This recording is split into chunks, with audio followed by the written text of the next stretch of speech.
Today on the YY family, Grandma's gonna get Basalt to carry me all over the world so we can find out where there are different climates. Mom's taking me to a greenhouse so we can see why leaves fall in the autumn. Then my dad and I are going inside our television set so we know how it works. Zygo and I are traveling with Grandpa into deep space to learn about comets. And when I get back, Uncle Scopo and Uncle Micro are going to show me what happens to my food after I eat it. They tickle. Come along with me and meet the smartest family in all the town. The YY family. Mom can make it plain to see that what goes up eventually comes down. The YY family. Come and meet the YY family. We got a lot of real know-how. Grandpa knows a lot about farming. Ask him and he'll show you now. Why do airplanes fly? When I land, I'll tell you why. Meanwhile, there's a dragon making some kind of a potion in a vat. The YY family. And Grandma's no stranger. She can teach you all the dangers found in that. The YY family. Max is a mechanical marvel. Why? I know a copy kind of guy. Maybe he can show you the answer now. If you want to take a look inside. Everybody's in a lather. Rushing, wondering what's the matter. Every person here's a cry. He rushes to the baby side. What's the deal? What could it be? Just on the YY family. Have you ever wondered why the salty ocean's lightning thunder? What the earth is like down under? Why there's wind and snow and rain? Let Eartha and Basalt explain.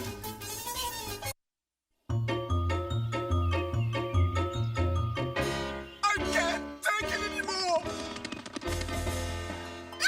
Basalt! No! The pool is empty! Oh, steady. Gosh, Basalt, even I know you should make sure a pool is safe before you jump in it. Now you tell me. Be patient, Basalt. We live in a climate where heat waves never last very long. What's a climate? Climate means the kind of weather that's likely in a particular area. That's not how I wanted to cool off. As you know, the sun shines on our planet, but it warms some parts of the Earth more than others. Here's the middle of the Earth, the equator.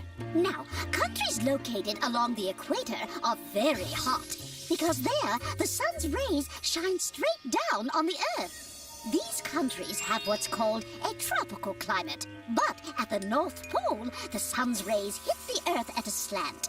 Is that why it's so cold there? Yes. Whoa! The sun's rays are so weak that there's snow and ice all year round. That's a polar climate, the coldest on the whole planet. The only places with a polar climate are the Arctic and the Antarctic, Basalt. Oh, and where are we then? Here, in between the polar zone and the tropical zone. We've got a temperate climate. In temperate climates, winters are cold and summers are warm. But the sun is not the only thing that causes different climates. The sea also plays a part. Basalt, we're going to the coast. Yes! Let's go back a few months. In winter, cold currents run across the sea and cool it down. In summer, the sea warms up more slowly than the air, so the sea acts to cool the air down.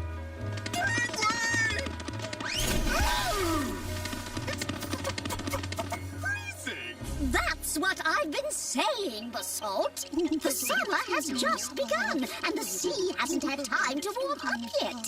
Throughout the summer, the sea stores the sun's heat.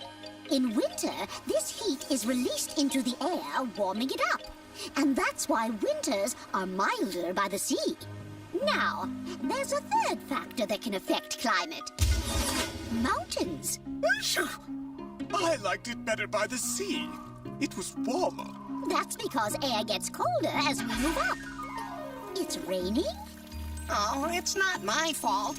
The wind has blown me here, and now it wants to push me all the way up the mountain, but it's too cold up here. You see, Victor, when the clouds come up to a mountain, they move further up.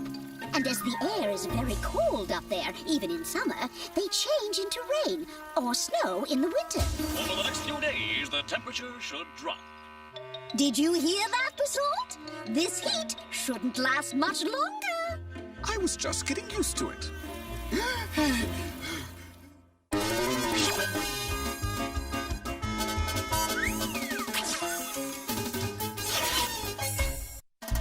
Hey, the questions that you have are not too serious. The animals and plants are not so mysterious, so have no fear. Everything will be made clear. Vanilla Quick and Quack are here.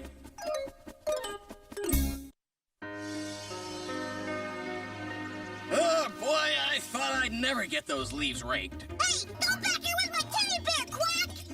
Victor, no! Watch out for the leaves. Where did all these leaves come from? They fell off the trees. Well, I thought trees needed their leaves. They do, but when fall and winter come, there's less sunlight, and then the leaves are actually a nuisance. Back up a little, Mom, would you? Okay, let's review. Like any plant, a tree needs several things to survive. It needs water, which it brings up from the soil through its roots. This water is distributed throughout the tree, even to the tiniest veins in the leaves. It also needs carbon dioxide, which it gets from the air. You taught me we give off carbon dioxide when we breathe out. Very good, Victor. Finally, the tree needs chlorophyll. It's what makes plants green. And because of chlorophyll, the leaves are able to use energy from sunlight to change water and carbon dioxide into sugar, which is then carried throughout the whole tree. That doesn't sound like a nuisance to me, Mom. Sounds pretty important. Yes, it is. But in the fall, the sunlight gets weaker. There's not enough of it for the chlorophyll to do its job, so it disappears. In the fall, days grow shorter. The sun remains lower on the horizon. And it casts less light. And it gets colder. Freezing. So trees have to protect themselves to survive the winter. Is that why they undress? That sure is an odd way of protecting themselves. You see, its leaves contain a lot of water. That means they can freeze. And since they can't make food for the tree anymore, the tree gets rid of them. Yeah, all over the lawn. A tree that sheds its leaves is called deciduous. It kinda looks dead. Oh, it's very much alive. Come and see. It's getting ready for spring. Mommy, what's this? Go ahead and taste it. It's sugar. Right. During the winter, the tree lives on the reserves it's built in its trunk and branches during spring and summer. Doesn't it even drink from its roots anymore? When it can, but most of the time the ground is frozen. First floor. Stand back. Last delivery for the third branch on the right. What are all these corks for? The tree makes them in the fall to stop the sap from circulating in the leaves. So that's why leaves lose their color and die? Yes, but dead leaves are very useful too. They enrich the soil from which the tree's roots, even in the winter, draw the substances the tree needs to grow. And your dead leaves gotta get out of the way of the buds that turn into new leaves. Look. These little corks protect the buds until the spring when the sun's rays will become warmer. Tropical and equatorial plants are always green because they live in areas where the sun shines all year round. So, if there's no winter, they don't need to lose their leaves. Then they don't change to pretty colors in the fall. Hey! Well, at least they don't have to rake any leaves.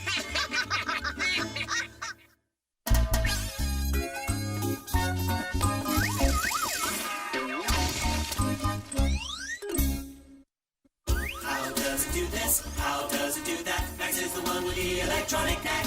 Machines are his thing, so don't go berserk. That's on the job. You'll find out how they work.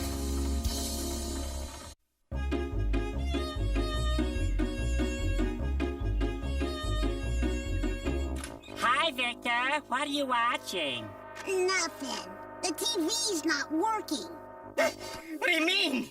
It has to work. It's almost time for the cartoons. Careful, Micro. You might break it. Dad, the television isn't working. I'll check it out. Aha! I think I see the problem.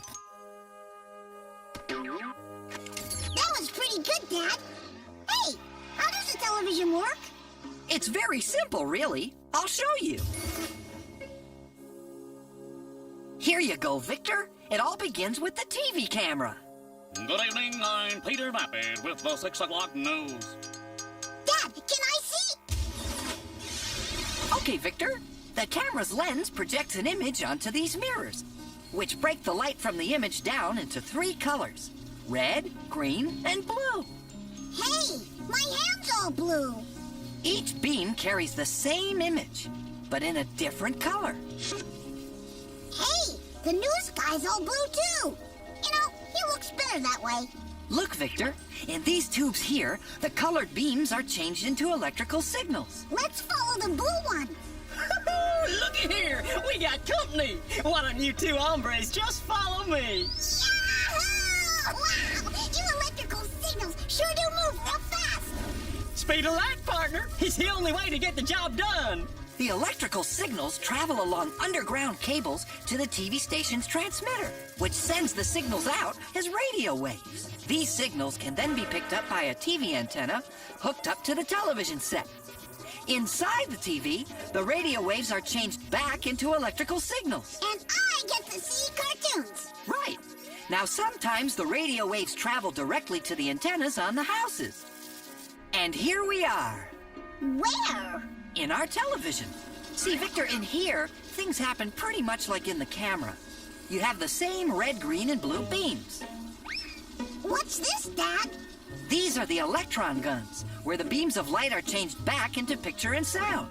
Come on, Dad. Let's go. Taxi! I was wondering where you two had got Look, to. these electrons are going to bombard the television screen.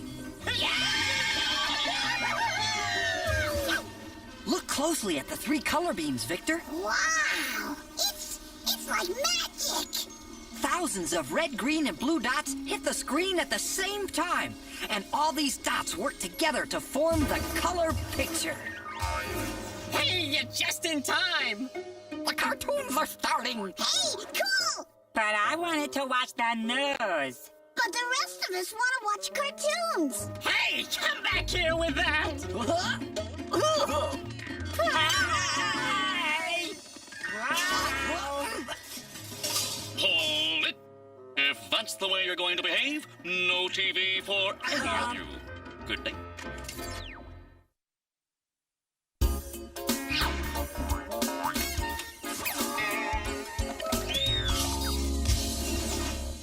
Who has all the answers about the sun and moon and stars? That would be Zygo and Magic. Who can tell us all about the atmosphere and Mars? That would be Zygo and Magic.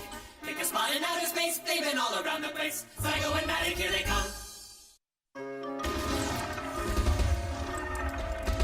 Whoa, that's great, Dad. Do it again, please. Oh, must we? Wow, that's the coolest one yet. It's still up there. That's no firework. It's a comet. What's a comet? Come on, I'll show you. Here, take a good look. So that's a comet? You know, it kind of looks like a snowball. Very good, Victor. Astronomers sometimes refer to comets as dirty snowballs. They're made up of ice, dust, rock, and gas. What do you say we take a really close look? There's a comet straight ahead. Oh, it's getting pretty cold here. Well, we are in the outer solar system. The sun is billions of miles away. Ah, we're passing Pluto now, the furthest planet from the sun. But where comets come from is even further away. How can we see them if they're so far away? Comets move in wide trajectories around our sun. But some of them orbit in an oval or ellipse that brings them closer to the Earth. That's when you can see them. Aha! And that seems to be where this one is heading. We'll follow it. Oh, you know, now that I think about it, it was cool and refreshing in the outer solar system. Look how bright it's getting. That's because the sun is melting the ice, and the light is reflecting off of it. It looks like it has golden hair. The ancient Greeks thought so too. In fact, the word comet comes from the Greek word for hair. But the comet's tail is really just dust and gas that's released as the ice melts. As the comet gets closer to the sun, the solar wind drives the dust and gas away from the comet. This is why the comet's tail always points away from the sun. A comet's tail can stretch millions of miles. Achoo! I had no idea comets were so big. They're really not that big. It's just that they get sort of stretched out. In fact, you could fit all of the solid matter that makes up a comet into a suitcase. Now, Victor, as the comet moves away from the sun, it freezes again. And goes back to being a big, dirty snowball in outer space. Exactly. How often do we see comets, Grandpa Matic? Well, it varies. Comets' orbits are highly irregular. There's one comet, called Enki, whose orbit carries it around Mars and the sun. It's visible every 3 years. But each time it approaches the sun, it loses some of its matter, so it's slowly growing smaller and duller. The most famous comet, Halley's Comet, appears every 76 years. Another comet, Kohoutek, takes 200,000 years to complete one orbit. I think that about covers comets. Can we go home now? Sure we can. After I tell Victor that there are lots of comets out there.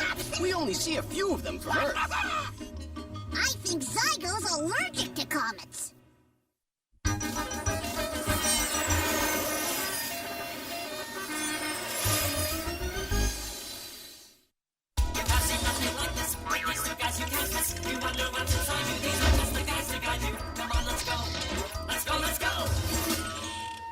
These guys are in the know, microscope.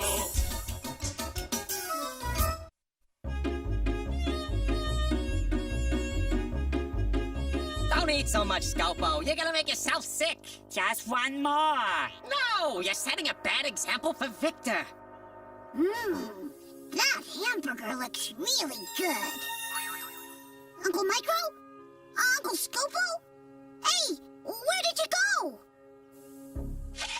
How Victor must have activated the gizmo by accident. Hey! Ugh, that greasy burger was disgusting enough at normal size.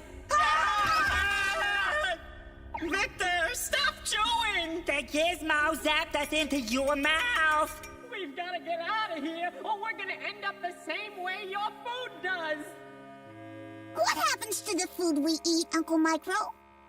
Well, your body will digest or break down this hamburger to provide itself with energy and nutrients. And your uncles if you're not careful. Digestion begins when you start to chew. Your teeth crush the food, and it gets mixed with your saliva, which softens it. Uh-oh. I'm sorry, Uncle Micro. Quick, Micro, use the gizmo. In good time, Scopo. Right now, we have to answer Victor's question. This is your esophagus, Victor. It's the tube that runs from your mouth to your stomach. It flexes to push the food down into the stomach. Micro, it's pushing us into Victor's stomach. Don't worry, everything's under control. Uncle Micro, Uncle Scopo, are you all right? We're fine, Victor. We've arrived in your stomach.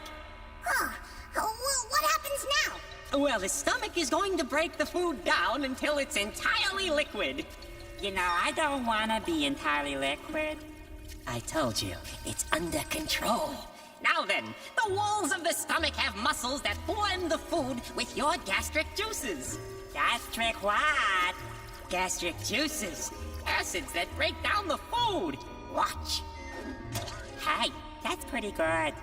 Yeah, it takes about 2 hours for the food to be completely liquefied by the stomach. Then it moves into the small intestine, a coiled tube that's about 25 feet long. What does it do? Well, the walls of the small intestine are lined with little projections called villi. They tickle. Yes, I suppose they would. But actually, they remove the substances your body needs from the food. These substances then pass into the bloodstream so they can be carried to all the cells of your body. That's how your body grows and stays healthy. What's left passes into the large intestine, which absorbs some of the water. After that, your body gets rid of anything it has no use for. Oh, Micro, I think it's gonna get rid of us if we don't get out of here. Oh, we don't want that. Wow. Oh. Thanks, Thanks, Uncle Mike. That was really interesting. Now, can you show me what happens when we eat a chili dog?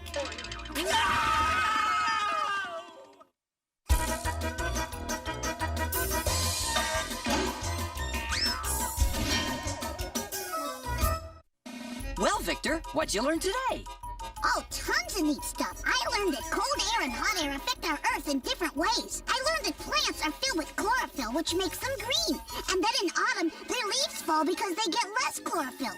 I learned that, like magic, thousands of blue, green, and red dots hit my television screen at the same time, and those dots form a color picture. I learned that comets look like big, dirty snowballs because they are made up of ice, dust, rock, and gas. And I learned that digestion begins when my teeth crush the food. Hey! And the saliva in my mouth softens it. Sounds like a pretty big day. It was, but I still have plenty of questions left for next time.